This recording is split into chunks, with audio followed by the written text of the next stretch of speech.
Yeah, I don't, Tell them where you want it. Tina is, So, a chair for Jack. He's sitting up in the Yeah, we're gonna close it. Let's bring Jack's chair in here. So Jack, would this be a good spot for you? Maybe on the other side? and I think I'm supposed to, any one of us here, I'm sure, Margaret, Donald, and Malcolm, and others, could develop 30 questions that I'd like to ask. And it would have been nice if we could have shared these, and I'm sure I would have crossed off about half of them while better ones came in and we wrote them down. I think my big challenge here, though, with Miriam is to kind of keep us on track, if I can. Well, that's nothing against Miriam. I'm the same way, and you are too. You start talking and pretty soon you're all over Robin Hood's barn. But we have such a short time, and I do have some things here. I think most of these you would probably have thought of if you had seen this list. So will Miriam. Remember the last time we did this? In your home. Oh, yeah. And now we've got a crowd. The last time we did this, your electricity was out. So we'll kind of start from fresh. And I wish we had time for those of you to offer questions or stop us or get on something that is of interest to you. Maybe we can hold that until the end and see what happens. But 1 hour isn't very long. Matter of fact, we have lost 15 minutes of it.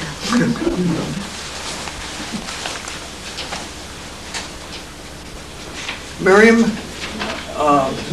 this is a repeat of when I was with you in your home, sort of. When did your dad, Otto Newman. Otto Newman, but it wasn't Newman then? No, it was a Finnish name, and he went to get his citizenship papers, and he wanted to change it. Why he wanted to change it? He said, I want a Newman because I'm a new man in a new country. And he was a very good, honest man, and a lot of this Finnish people, he was a small contractor, and a lot of these Finnish men, elderly men working there, why they wouldn't take the citizenship papers. Why Dad would take them to Ukiah, of course with a horse and buggy, and he'd tell the judge, he said, well now these men will never speak, read or write, but they want to be a citizen. And they said, I don't care if you never read or write, your word is good enough for me. And they'd always get a read. He was a very good, honest man. Yeah. And another thing, good memory I have of him was, E.C. Williams used to be the Albion railroad superintendent in Albion. And later on, years later, I saw some of the girls, his daughters, and my dad always said, there's only one man whose word I'd ever take, and that's Otto Newman. Well, that's good. And I thought that was very good, very nice. But always a handshake was always, never made all these contracts, they have now to make 100 sheets for one little contract. They didn't, one handshake was enough. It always worked. I've had and I'm sure you have too, you folks, the greatest respect for the Finnish people that settled into the Comptche country. They're just straight arrow, honest as the day is long. And I could name several of them, but they fit the mold that Miriam was talking about. Now, when did your mother come? She came 8 years after Dad. 8. Well, it took 8 years for the folks to come from a foreign country. Dad lived here 8 years before they could make enough money to send the family. And you had one brother. Yeah, I had one brother was born over there. And, He was 8 years old when he came. and his name? Oscar. Oscar, that's right. Oscar was an engineer on the railroad, wasn't he? Yeah, the Navarro Railroad. Yeah. What year was this about? I don't know. My memory's kind of short. Well, so is mine. Well, it was a long time ago anyway. Yes, And where did your dad, 35. yeah, Maybe in 35, I don't know. when he landed here, where did the ship land? Coffee's Cove. Coffee's Cove, Yeah, he came from San Francisco by boat to Coffee's Cove. down by Greenwood. Right, yeah. No, Navarro, what's the name of, Okay, what's that little, oh, one, well, there's Coffee's Cove. Okay, and then where did he go? Where did, he came on to work in the woods, in the Albion woods. okay. And then, when did your dad acquire property at Keene Summit? In about 1900. Well, I was almost a year old. I was born on Sunny Slope in Thornton, where I own now the 12 acres, 20 acres. I was born down there. And Dad was working the logging camps, and he bought the place then from the Keene Summit. So it's about 100 years, over 100. It's 103 years tomorrow. Sunny Slope, I think it was reported in one of your newsletters, about 3 air miles, or say 3 miles west of her home place. It's a beautiful spot. It's on the railroad. There are a couple of properties there. Yeah, And that's where you were born. yeah, and then that's interesting about the Thorstein Thorwaldsen. He was Icelander, and he went to they had a 1,000th anniversary, anniversary that happened, but I don't know what it was. Something, I guess, that Iceland became a country or something, and 1,000 years ago, and he went from here to Iceland to that watching party, and he didn't look up none of his relatives.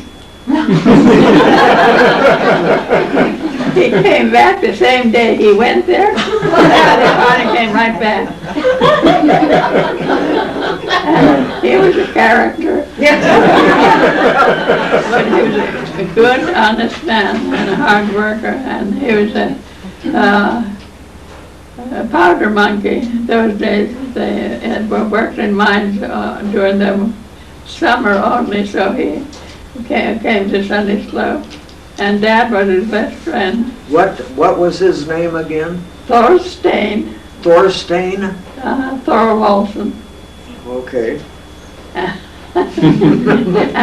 when he passed away in, he went for the winters always over to Southern California and came here for the summer. And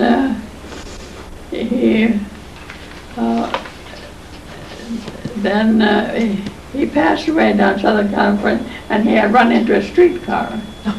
He lost his, he had very poor vision because of cataracts, and he didn't go to have nothing to do with them, and wouldn't go to the doctor, so he run into a streetcar and in Los Angeles, and the attorney from San Francisco came to see me, and they told me, and he said that it was not the streetcar or the trolley car's fault. He run into it. Well, that's And he had $3,000 in cash. And What did he do? He gave he had an artist, brother who was an artist in Los Angeles, and a man in the brother in a parliament in Canada. And he split the $3,000 between the two and gave me the ranch. I'm glad he gave me the ranch. Miriam, you had, what, 8 brothers and sisters? I mean, there were 8 of you. Yeah, 8 of us, yeah. And who was Otto was the oldest? Oscar, Oscar, excuse me. And then who was next? Alda, And who was next? I guess this critter.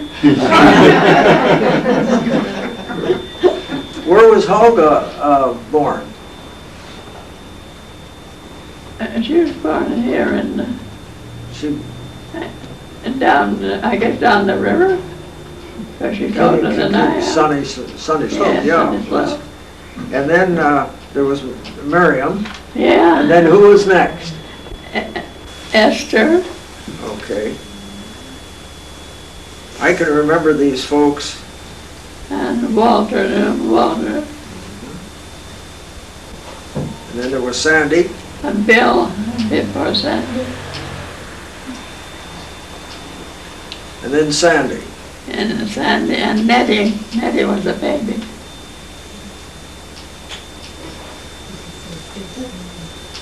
I can remember these folks sitting in their home peeling apples. And they made the best apple pie in the world. And Miriam made the best chocolate pie. Oh, that chocolate pie. Wasn't that good? Yeah, I have made it for years. I bet you could still make it. Maybe I could, not too late.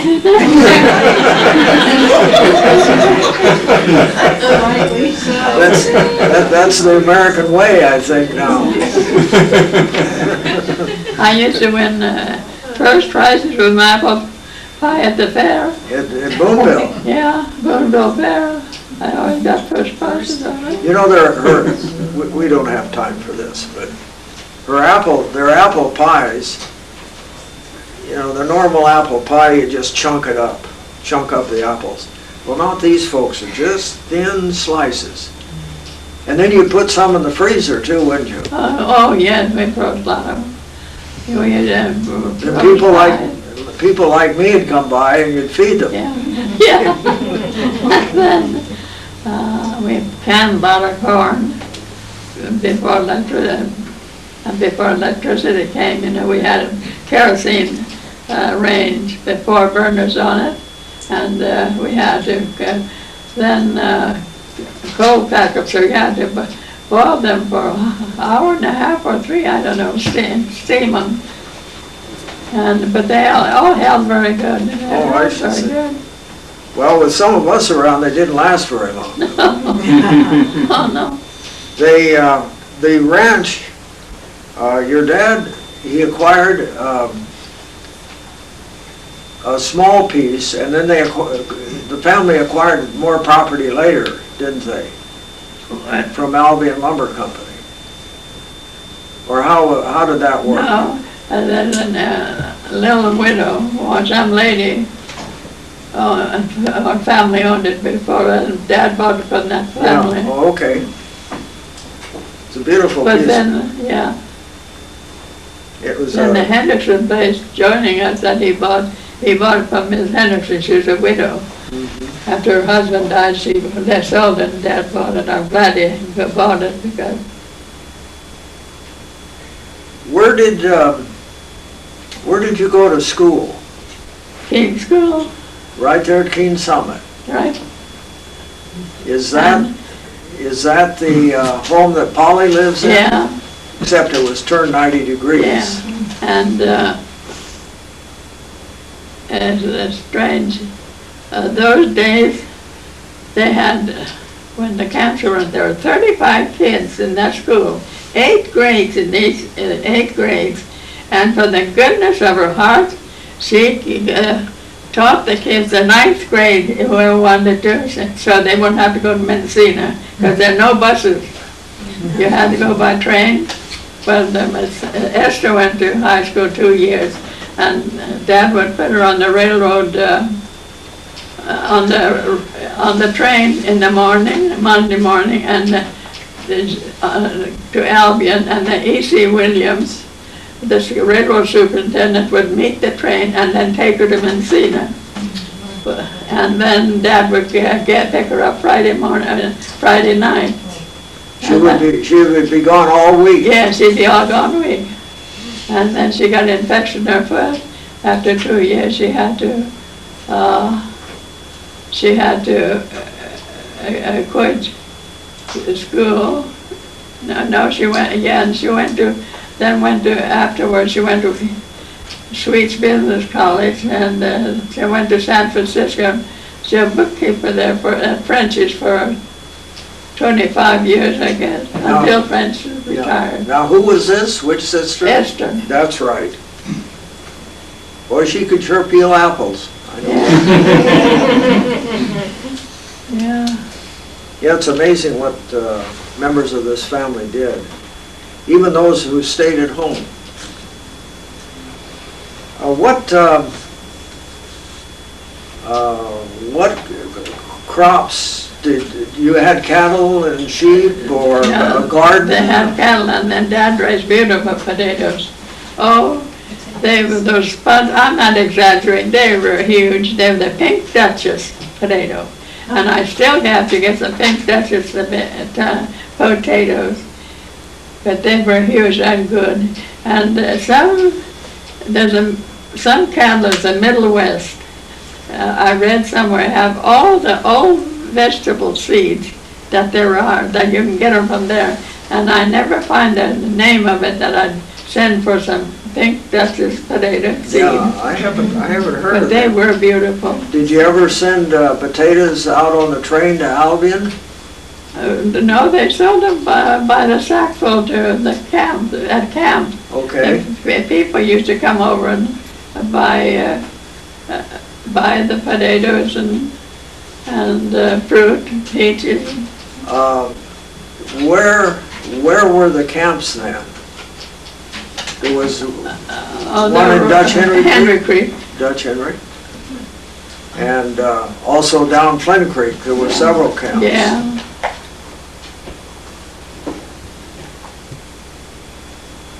Did you send milk or butter to Albion? Mama, the ladies would come and buy butter. Yeah, everybody wanted Mama's butter because she was very clean, and the butter was always sweet, and they all wanted Mama's butter.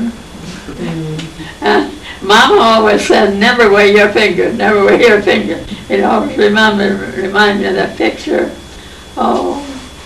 That the cartoonist, that one lady who went to the grocery store and he would put something in the scale, and she put her little finger up, holding it up so it wouldn't raise it.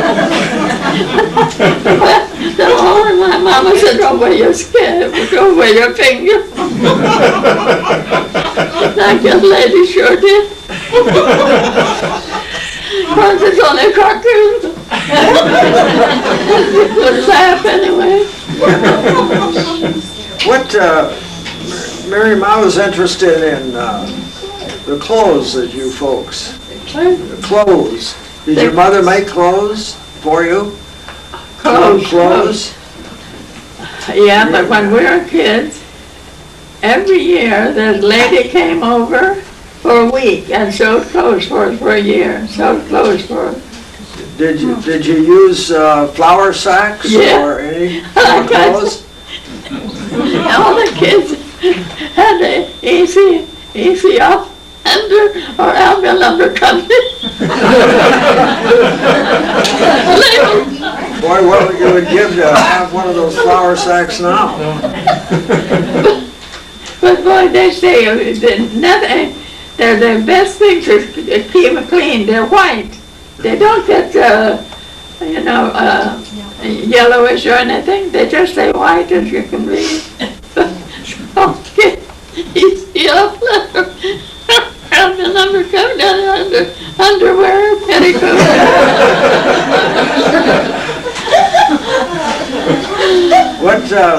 how about shoes? Did you remember Yeah, we had to go to Mendocino for them. for shoes? Yeah. Did,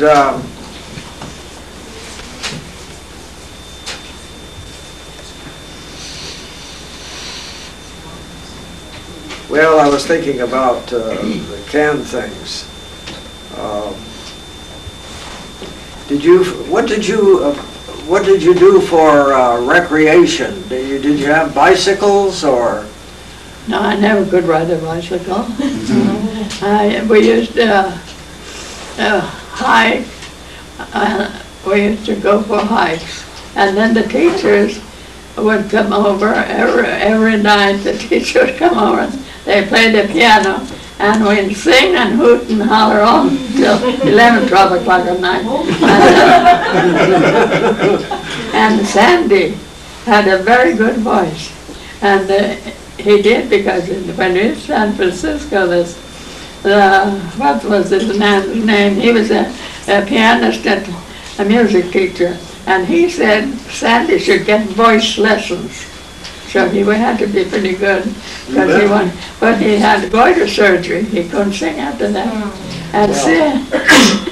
And Sid, she ruined her voice because we sang and so much singing all night long. And then we'd go on the road, and walk on the road in the moonlight and sing and holler. And the section men were on the 7th. They used to like to listen to us. So we called us screech owls. We were screech owls. But we had a lot of fun like that before. And that's what we did. We just, and then eat popcorn, walk and holler. You just reminded me of something.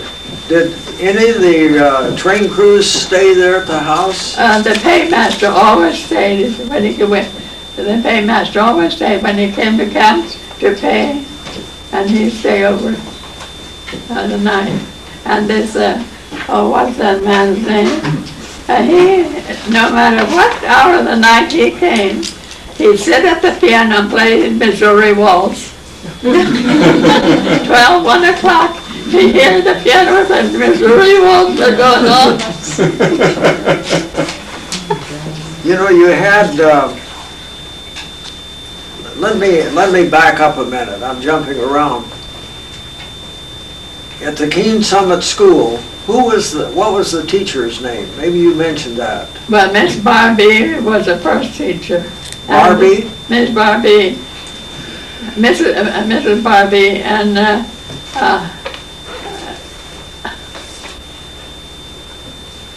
Milliken, Eva Milliken. And I was so surprised, several weeks ago or months is it, when it said about Eva Milliken, and Dr. Milliken, and I thought Dr. Milliken was a man all the time. It's that a lady, and Eva is her daughter. Eva Milliken was her daughter. I didn't know that. That was quite a surprise for me.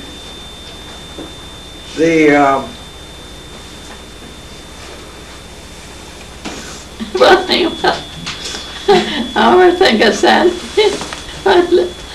when he went to school and he was coming down the hill,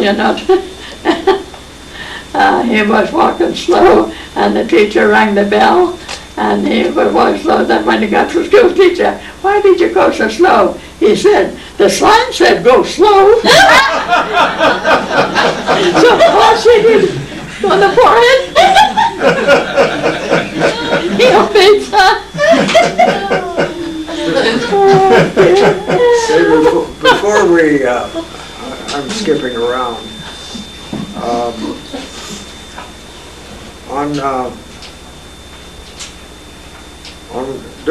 During World War II, this is always identified. It was identified in a little newsletter that came out, that there was an observation post on your property for aircraft.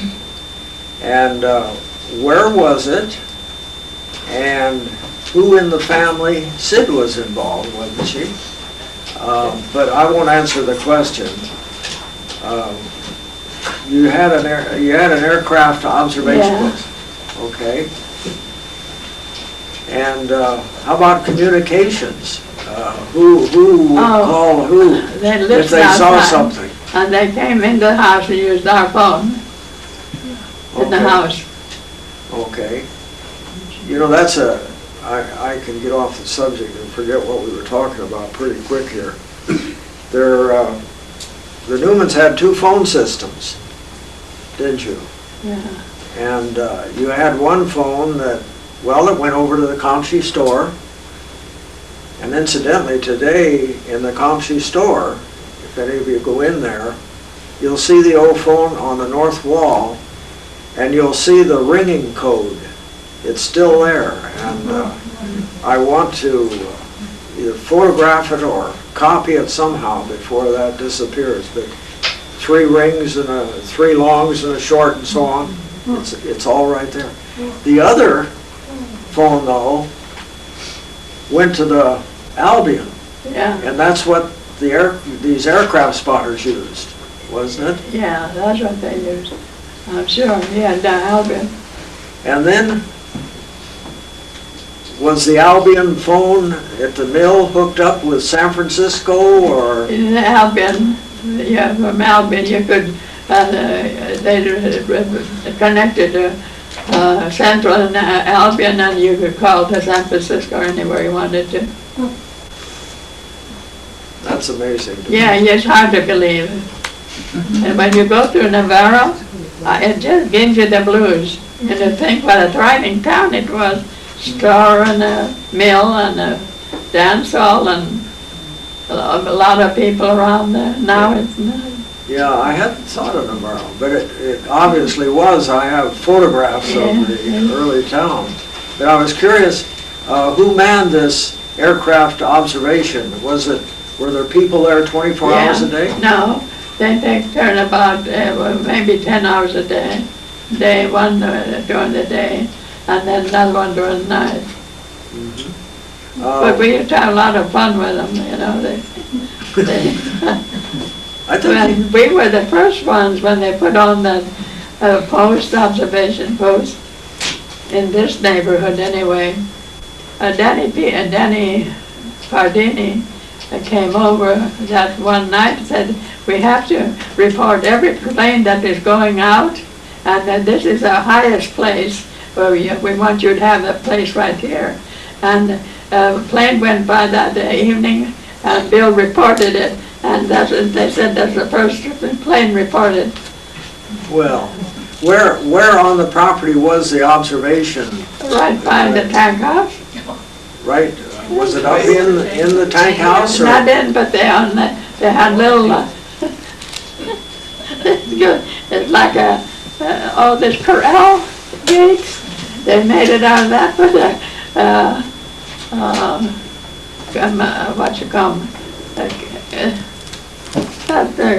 material, tenting over it. Canvas? Or? Canvas over it, so it would be, keep you warm so the wind wouldn't blow.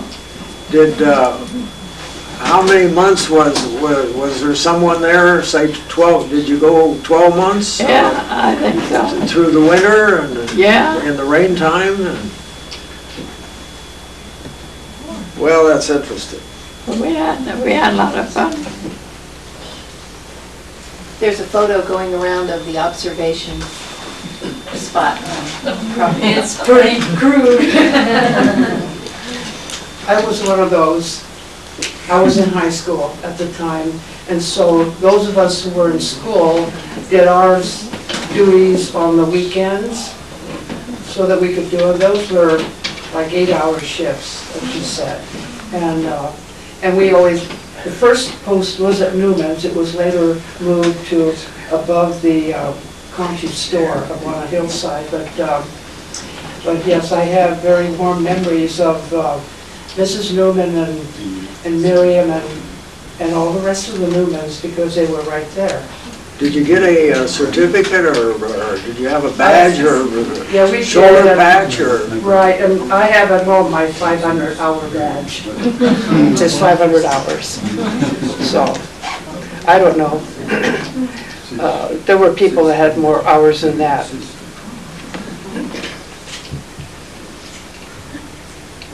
Well, you know, the phone, we mentioned this phone system, and that is a marvel to me because it was a single line, I believe.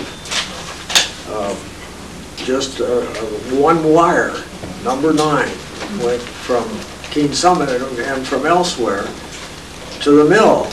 And just how they got that voice from there into San Francisco or wherever they were reporting would be remarkable. You know, that country had around not only Keene Summit, but Navarro and some of the ridges to the west had a fire phone system on it. I think they were a part of it. Miriam, would you care for some water? She doesn't hear you.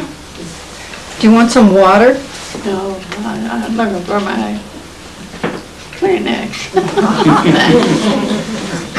Oh, it keeps falling, doesn't it?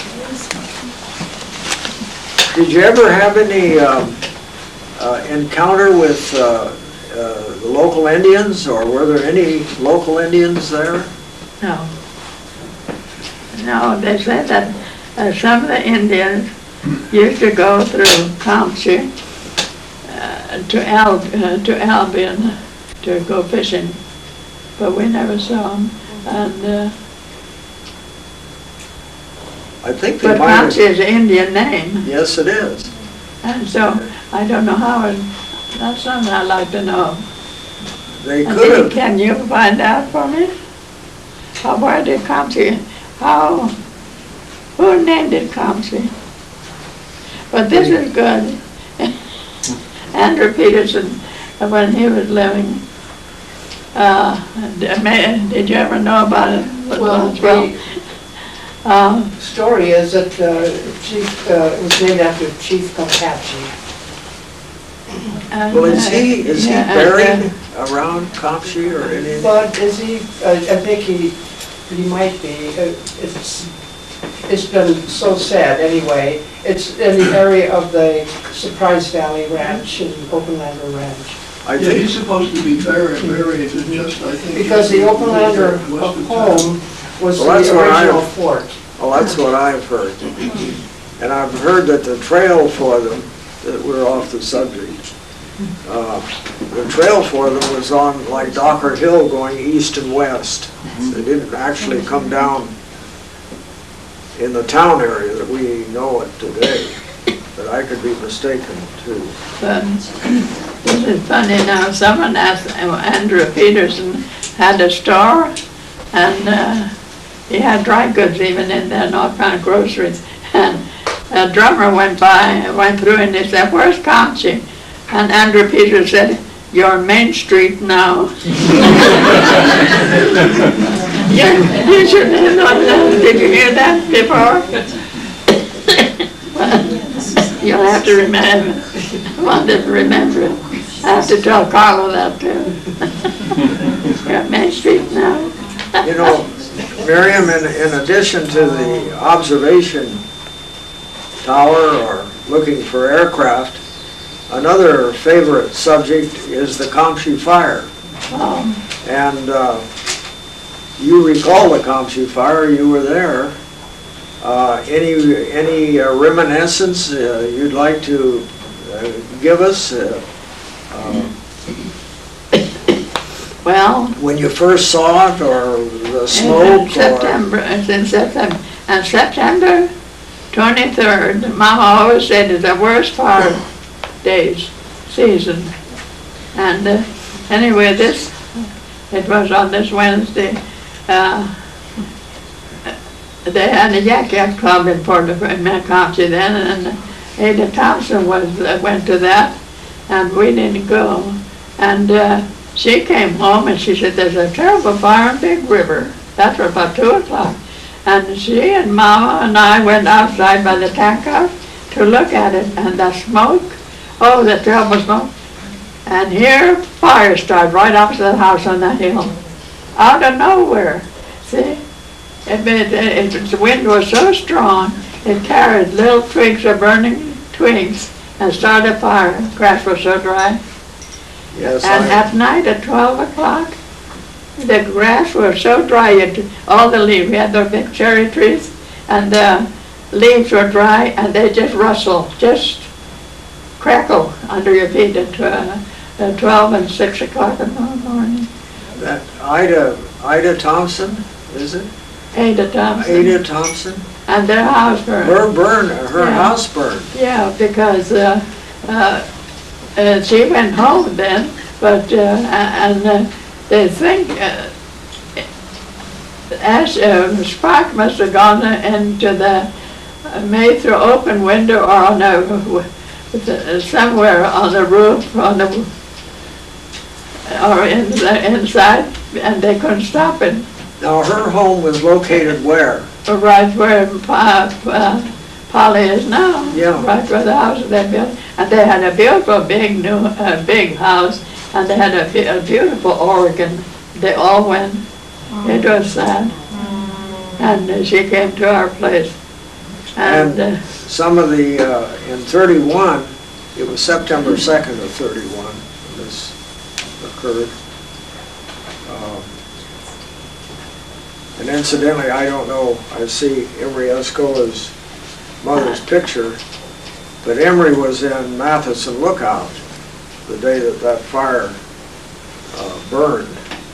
And if Amos Trump said it'll stop about 7 o'clock at night, it'll stop, because that's when the current weather changed, current changed, and it went as far as the highway and stopped at 7 o'clock. And if it had been earlier, it would have gone right through Anderson Valley. Yeah. Nothing could have stopped it. No, that's It was right. terrible. And the roar, 2 days my ears just roared. You couldn't get it out of your ears. I guess most of you folks And I are- thought to myself, gee, people talk about hell, this must be it, and then they want to go there. I can't see it.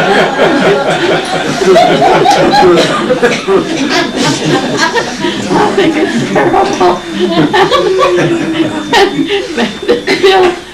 Bill and Emma Stump were fighting part on Elgin River, and they saw the smoke. They thought, well, boy, we better go home. She was going home. And because that far now, the river didn't go anywhere, didn't do any harm, it couldn't go anywhere. So they came home. And Bill said when he got home, here was Miriam running around with a Bible under her arm and closing all the doors and windows. I wanted to close the doors and windows so the sparks wouldn't fly in the house. And so Miriam was running around here. Bible. I know I did. When I saw that drop of smoke, I just took up the Bible and I prayed, Lord, please protect all the people. Don't let no one, any of the people burn or the houses.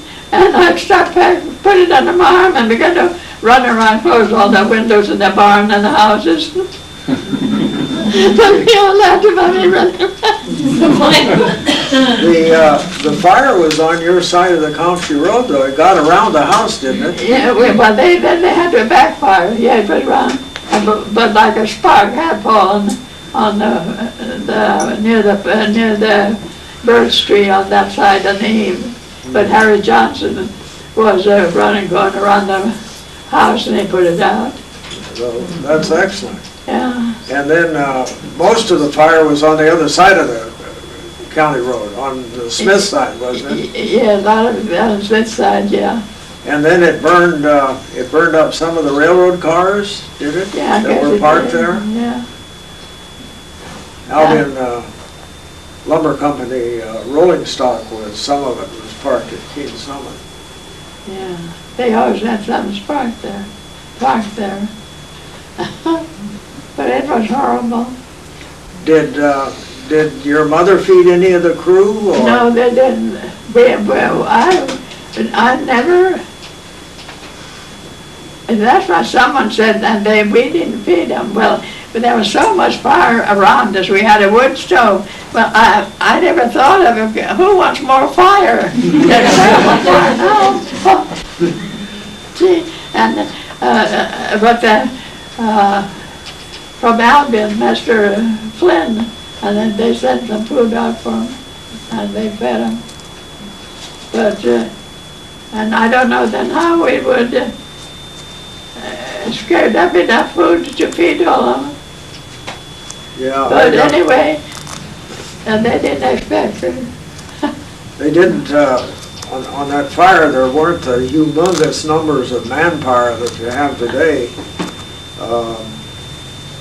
The CDF sent about 30 or 35 men, I think, and Mendocino Lumber Company sent something like an equal amount. But there just weren't a lot of, there wasn't a lot of manpower from the outside. And incidentally, I think there was an airplane that was used on that fire from Fort Bragg. I've read that.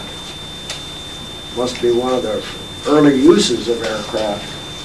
That fire burned down to the Navarro Highway. Down the highway, And then burned east to the Philbrook Ranch, yeah. didn't it, up there? Then it burned north into Big River, and Yeah, it started from Big River.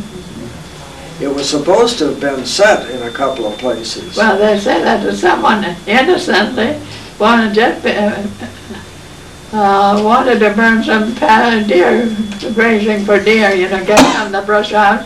But he did it, it happened to be the wrong day. If it'd been some other day and not that day, it wouldn't have burned like that. Yeah, I've heard the humidity was about 4, and there was a north wind of about 40. Terrible. Well, Mama said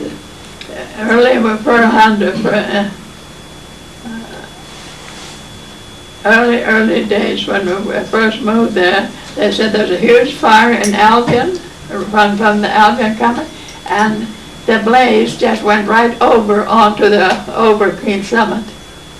Well, I don't know how that, if it did not get King Summit, went further on towards Keen's or up the Mud Gulch way.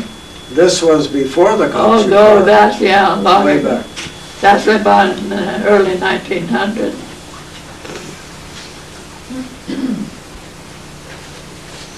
It's no fun to play with fire. Well, I've covered a lot, some of the, Oscar.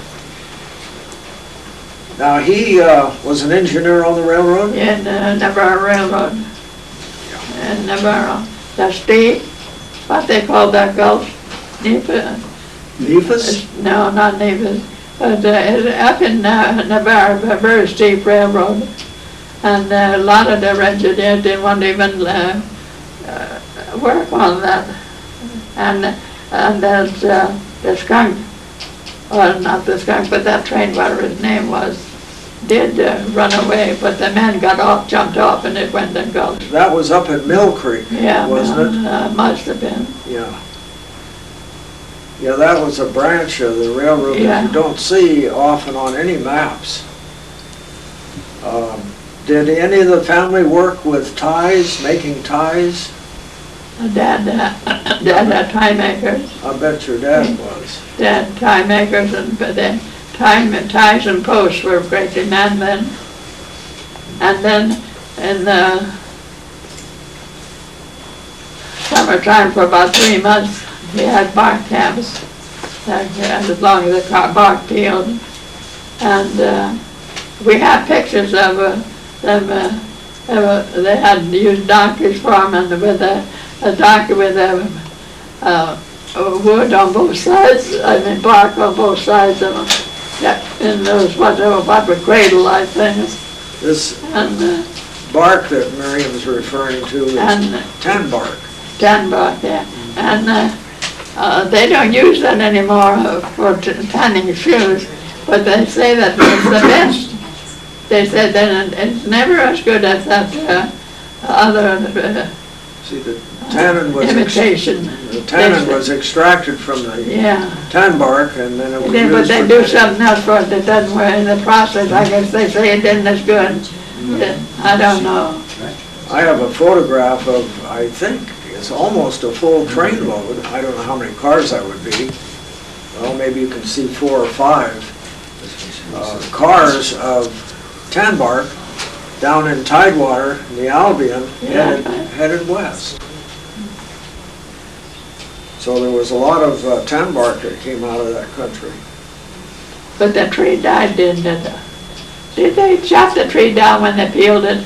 No, not that I'm aware of. They peeled, I often wondered. it was called jayhawking, I believe, and they peeled the bark off the standing tree. And did Then that? used mules and Yeah, mules. however they got the We bark had out. a colored man was packing tan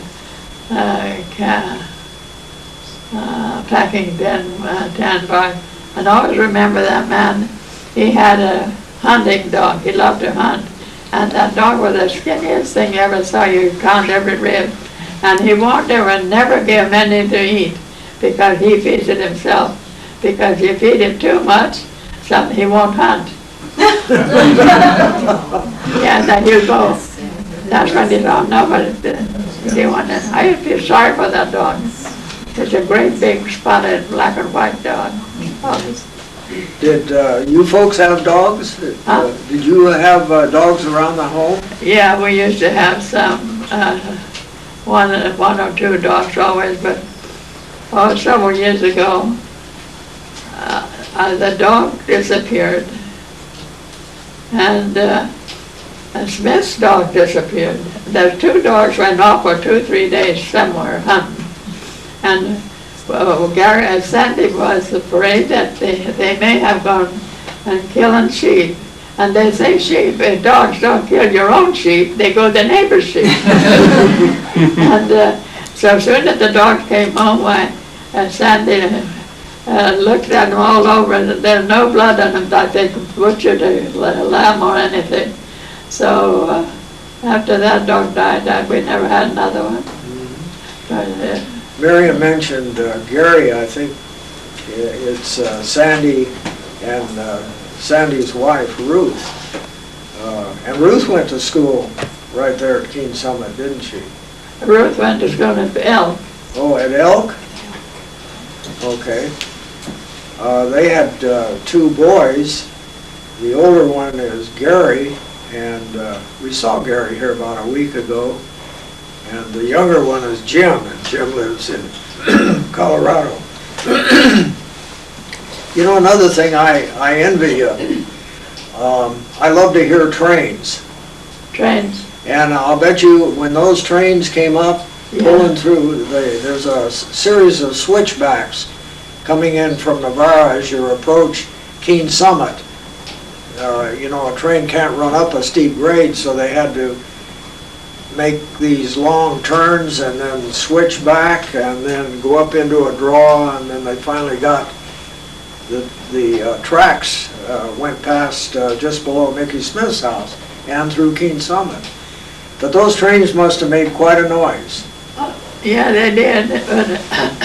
But all the engineer, Eric was the engineer on that train, on Logan train, and Ina Stump, our neighbor, they were courting, and she'd come down over here, and whenever we'd hear the train pipe coming, well, we'd go outside and wave, and he'd always wave, and sometimes he'd blow some steam, you know, and sometimes he'd toot.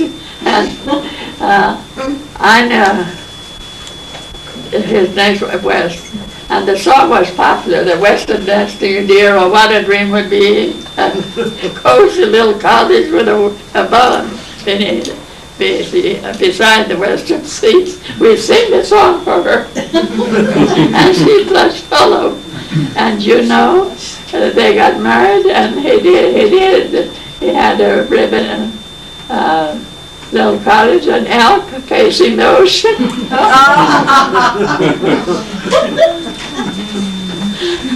Could you hear the trains when they came in from the west, from Albion, Yeah. past Sunny Slope? Because Sometimes. the trees then would have been low and that Yeah. sound would have carried a lot more than now. Did the train stop at Sunny Slope? Yeah, they had a platform there, because when Sturms lived there, they had boarded the section crew or something, and there was a platform there for freight.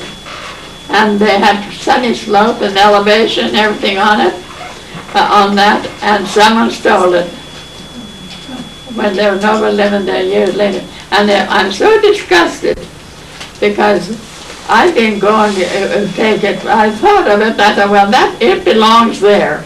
I have no right to take, but I should have, because someone stole it and put it on my place. Maybe they wouldn't have taken it. And you know, someone had vandalized that house one time, last year or sometime, you know, Johnson's house. They say it was a mess. And, but they never touched my house. They didn't go up there at all. They just, and why in the world? And I don't, they couldn't get through the lock gate. So I think someone thought they must have gone through Tom Bell Flat. And I said, how would they know there's a Tom Bell Flat? They said, now, Miriam, anyone wants to steal, they've got maps. They're gonna find a place. Tom Bell Flat is where Camp 15, or what was it, Camp 15 was Dutch Henry Creek, Camp 10. Yeah. Did the train came up past your place and then it came to Bull Team Gulch, was it? And then Yeah. Winery Fine. Gulch, and then it came out on the highway. There was a watering up spot called Skybo, and I've always been attracted in that name. Skybo, yeah. Skybo. I don't know where they got the name from. No, there was a water tank there, and Oh, yeah. I can remember remnants of it. Is that tank down now? Yes, it is. But the railroad grade between Skybo and the Johnson place is still intact. And Is it? oh yes, if I owned that place, I would never touch it. It's a wonderful walk on that old railroad grade. It hasn't been turned into a truck road, and I don't think it ever will be. Well, at any rate, Well, and another thing, Harry Johnson said, there's a spot there below Harry Johnson's house. No matter how hot a day it is, you go by that creek, it's cool. There's a cool breeze, cool spot. Well, now every hot day, he couldn't take the heat, he'd go down and sit by that was certain spot by that river. And they said it was a cool spot. was that on, On Johnson's side. it was on his property? Yeah. Yeah, I can remember a shed being right there. Did you ever ride the train? Did you ever ride the train to Albion? Went to on excursion, see, because on the passenger train on a Sunday, they'd have a baseball game between Albion and Navarro, and Dad would take us on the train from the summit to the Albion. And I always remember the poppies in Albion one year when we went, oh, that one field was with massive yellow poppies. Well,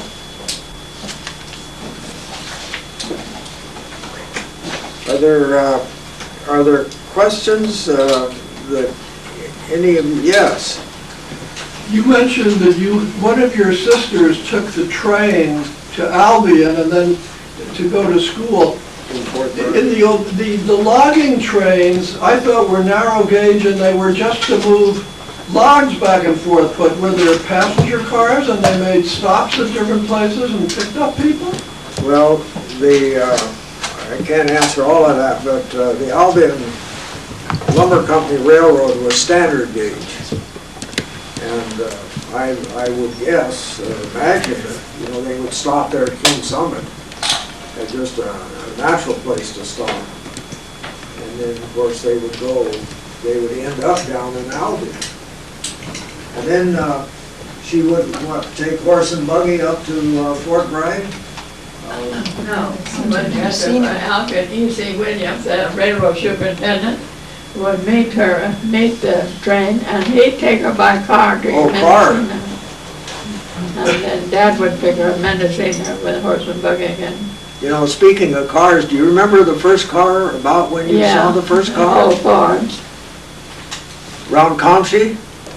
Yeah, they had a jitney in Comptche. They had a jitney. You'd hire them, go to Mendocino, Cornbrook, Bus, correct? you'd hire. You know, there was a, I don't know whether it was a Model T or not, but there was a jitney, quotes, that ran on the Albion Railroad.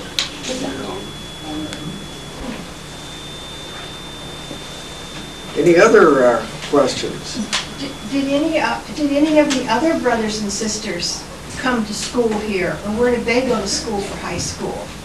Where did the others, like Bill and They Walt? didn't go, no, never went to high school. No, Sandy went to high school in Boonville for a while, and Oh, Sally, that's right, he went to Boonville, didn't he? but not to graduate. Yeah. He liked to fish better. That's what he told me. I guess Sandy did go to high school. yeah, in Boonville, he drove, had little Ford. And Sid went maybe a couple of years, and then she went to Sweet's Business College. She took a bookkeeping course, and she worked for Louis Woods then. And Sally, she went to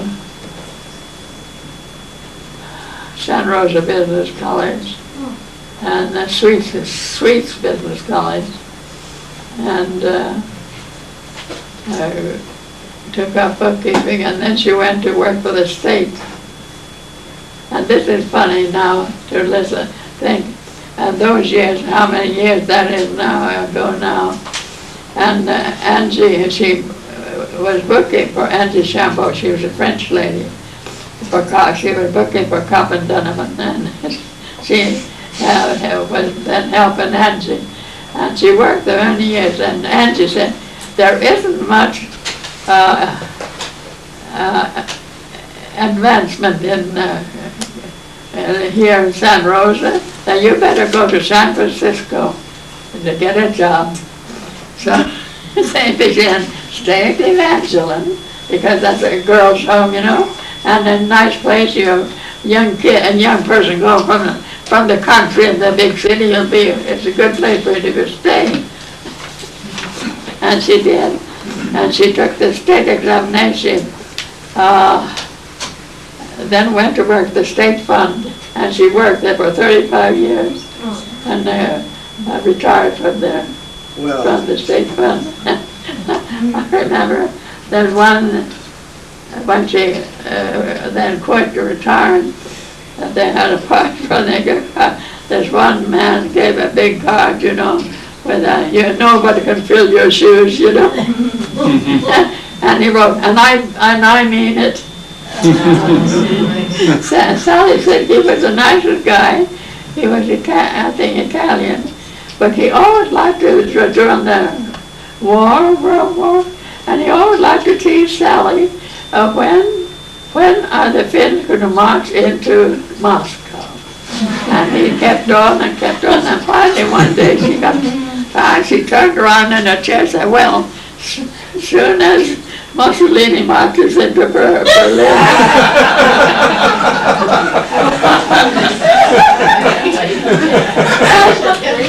She said everything was still. You could hear the pins.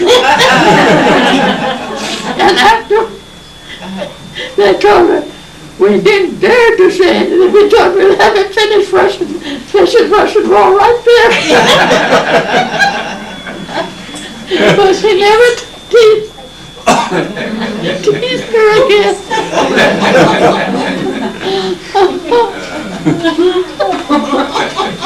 You know, as I said when we began. And only thing, the Finns were looked down upon when we were kids, you know. And Only thing brought Finland on the map was because of the World War, because they licked the Russians. You know, Russia didn't beat them and get them. And then it's the only nation That's right. paid its debt. That poor little country, you know. To the And, United, to One, the, when I made a trip over there one year, and they said, anytime you go from America, go there, that time anyway, they put an American flag up for you on the table or outside.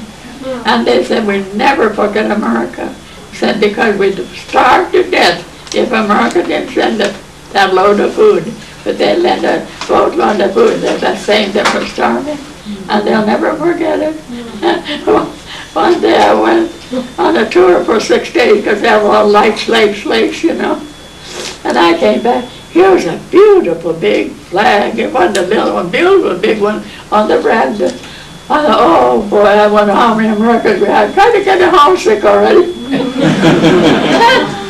And I went to the desk because the clerks had changed. Were different clerks. There was different clerks. So I went, are there many from England, America? No, one. I could have gone through the floor. Yeah, they flew the view. And even at the dinner table when you went, why, they did. And my cousin I stayed with for most of the time. And he was, I don't know what he was, some sort of big shot in the town. And they flew the flag outside, and then one day he had 4 flags, different flags outside, and they were small ones on the porch for a house.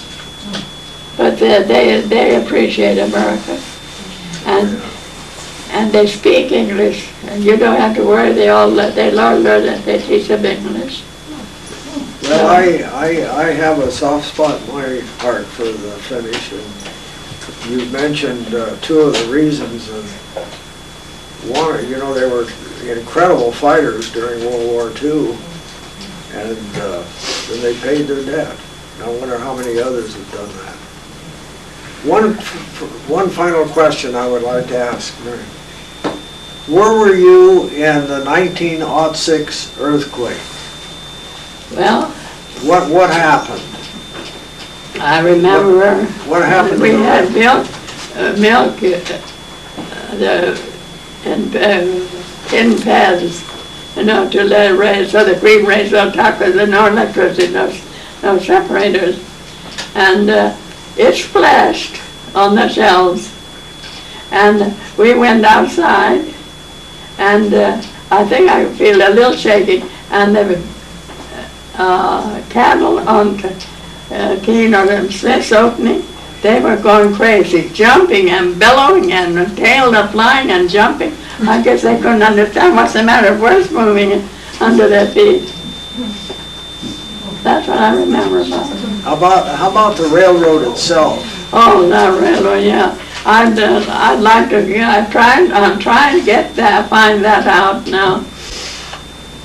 Because old timers didn't say many stories. I don't think that's a lie. I don't think so. And they say the railroad to Albion was twisted like a snake, the rail. And at the halfway house, there was a ditch. I don't know how wide it was or how long, but it's quite a ways. Unless you would drop a stone, rock, and you never hear it hit bottom. That's at Helen's place, Helen Hamby? Oh, there you are. Yeah, the Williams place. It was at the Williams place, Williams place. There's a rift up there that we think may be from, but it isn't deep, there's just a line across this field. Could have been a road, but I doubt it. But at that time, of course, it's healed in now, too. Yes. If there were something. That's correct. Is that why there's a ditch there? Does she know if there's a ditch there yet? Well, there's a rift. Helen can see something across the field there. Well, I could keep going here on floods, and when Comptche was electrified, and when the Comptche Road was, not the Comptche Road, but the Keene Summit Road from 128 to Comptche was paved. I think even I remember that, and particularly when it was electrified. Are there any other questions? I think we've just gone an hour. Yes, Mo? Miriam, did your father collect the payroll from here in town and then have to take it out to the camp, Collect what? payroll money? And if so, Oh, did he, cable? payroll, Cable. Money. money Oh, in a strong box? And did he bring any of the girls with him? And Yeah, what was the the girls. reason why he brought the girls with him? yeah, when he was a ball contractor, why he'd go get money from the bank for payday, to pay. And he took the girls with him in the wagon with him, so that anyone stopped him on the road, why they wouldn't disturb the girls, because they put the bag of gold, it was all gold dollars then, and under the seat where they were, under the cushion where they're sitting, but, so they wouldn't disturb the kids, but nobody ever stopped him. Yeah, and everything was gold dollars. I have the piano, he paid $250 gold dollars for that piano I had. And everything was gold, no silver, no paper money, no. Did it get brought to your house on the train, or did it come in a wagon?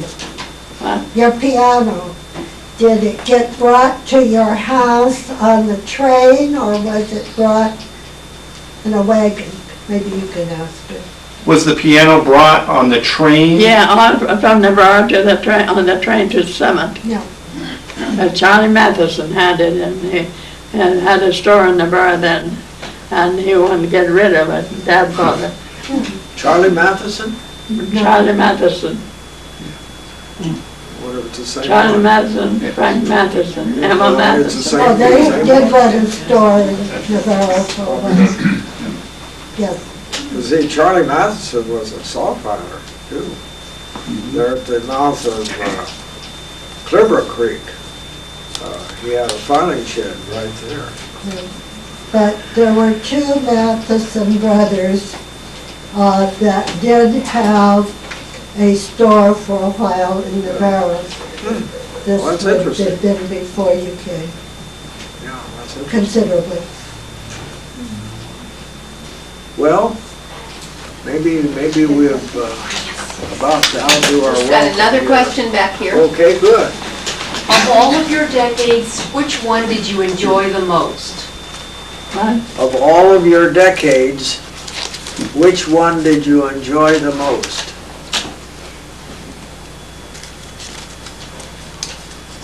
Well, I guess when we were kids, we were playing the piano, the teacher would play the piano, and walk around the moon, take moonlight hikes, I guess.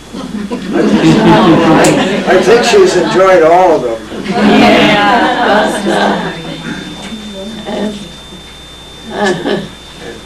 And she's in another decade. And Yeah. rule the roost.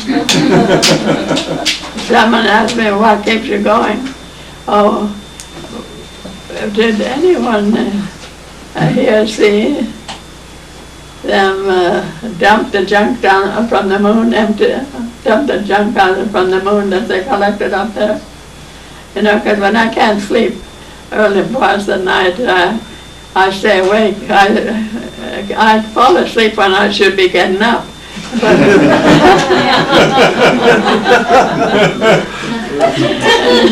So my bed is right next to the window. So I watch the satellites and the stars, and you see so many satellites. Sometimes there are 11 satellites at once up there. And this one morning, here there was a big star came down first. Then a strip about 2 feet wide, maybe 8 feet long, went down her. And I thought to myself, I thought, oh, I bet they're dumping some of the junk there from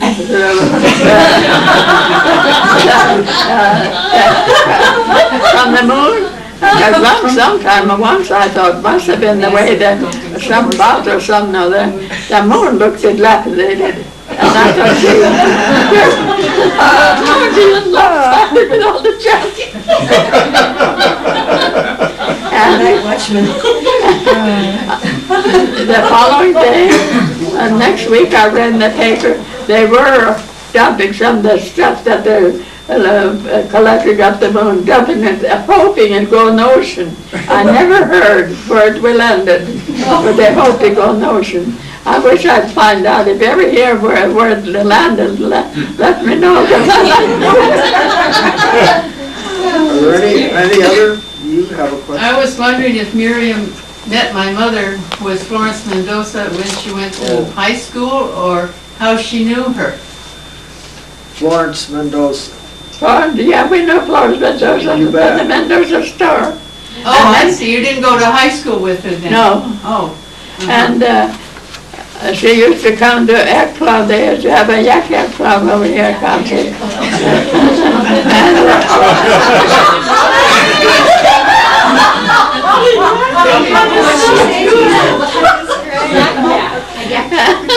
And she belonged to it. We used to have a lot of fun, potlucks and a lot of fun. And we made a lot of fancy work then for bazaars, and we made money for the grains that way. You told me something I've never known before. Mamie came there. We had more than one laugh with her. We laughed with her. She was a good gal. Old-time friend of the family. Huh? Old-time friend of the family. Go ahead, you got another question back there? Okay?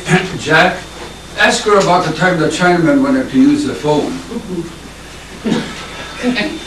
I'm to ask you, when the Chinaman wanted to use your phone? Oh, yeah, this Chinese cook, why, he wanted, he came from, Dad got him from Fort Bragg, and one day he got lonesome to talk to his country fellowman, you know. Well, you can drive with a horse and buggy from Comptche to Fort Bragg and back, get down for dinner, get dinner, so Dad told him, come to the telephone. And so he took him to the telephone, and got them on the phone and gave him the receiver and told him to, he said, that thing talk China too? I'll never forget that thing talk China too? I guess the first time he seen a phone or talked to one in one.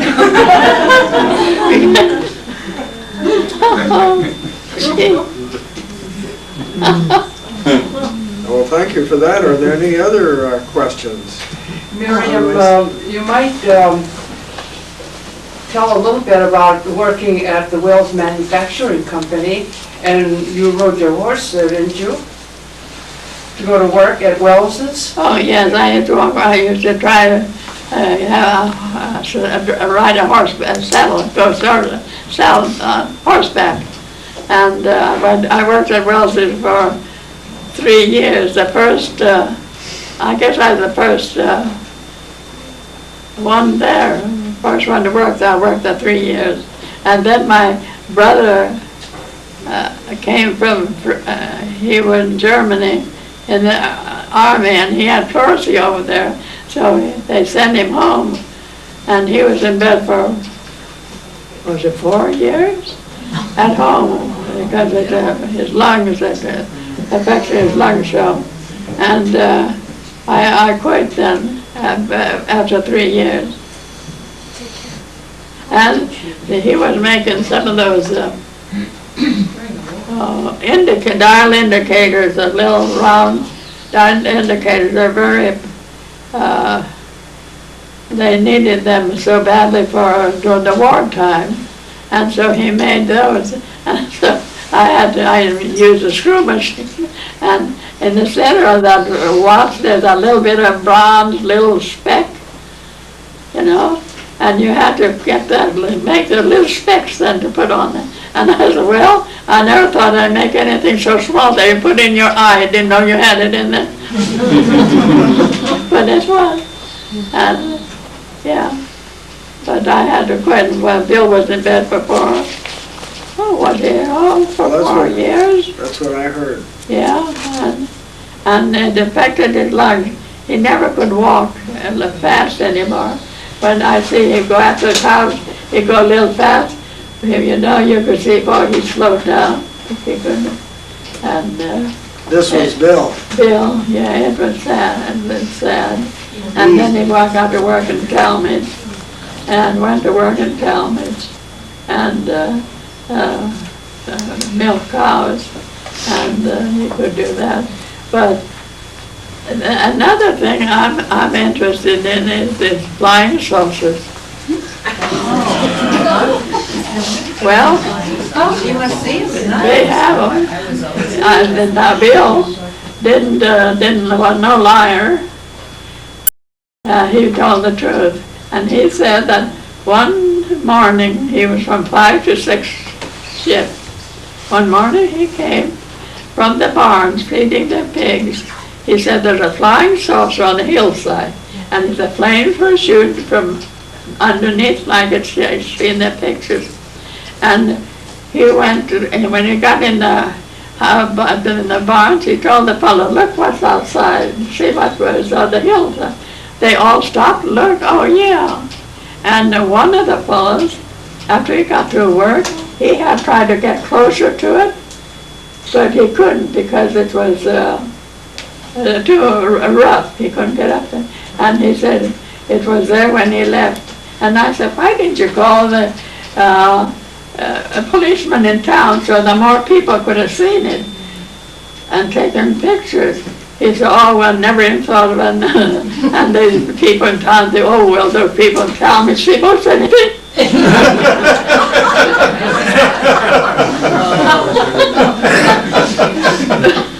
But wouldn't it be wonderful to have had a picture of it? Yeah. Well, I think there have been pictures taken of it or something. Are there any further questions? If not, Yeah, there's one thing that she didn't mention that I thought was interesting. Maybe you could ask her about the church services they had in their home when she was little, and while her mother was alive. Miriam, could you describe the church services that they held in your house when you were little? Oh, yeah, they all had the Lutheran minister used to come. Dad would pick him up in the like Saturday and bring him back Monday, and they had service in the house if it was winter time. And the summer we'd have the big cherry trees in the yard. We'd have outdoor services, and there'd be about 35 people come out because the camps were near there. So the neighbors and people from camp came to church, and we had potluck. Always, and I always served them coffee and desserts. And during the war, we always did. I always think of that. Some guy who I told a friend of mine who I guess he didn't believe in the Lord much, and he said, I don't see how in the world I can feed all those people after church, and when everything was rationed. And he said, well, yeah, at his house, right, they did too. And he said, we always have more left over than when they came. So they didn't have more to say. The Lord supplied all the needs, there was always nothing. perhaps we should close this.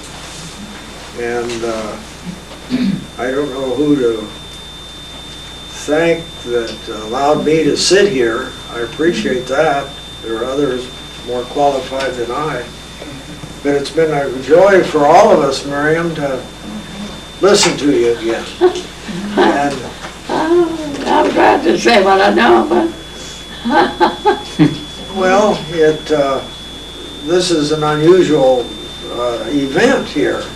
It's not too often we can hear someone that's been here for 103 years, and you're a history book and an encyclopedia, and we just love to hear your experiences. well, And did we thank you for that. Yeah, well, did I tell you about Andrew Peterson? No, not Andrew Peterson, he had a store in a post office with a little house behind, opposite big building, big home. And he had a store there, and a drummer went by at the store and asked him, "Where's Comptche?" He said, "You're on Main Street now?"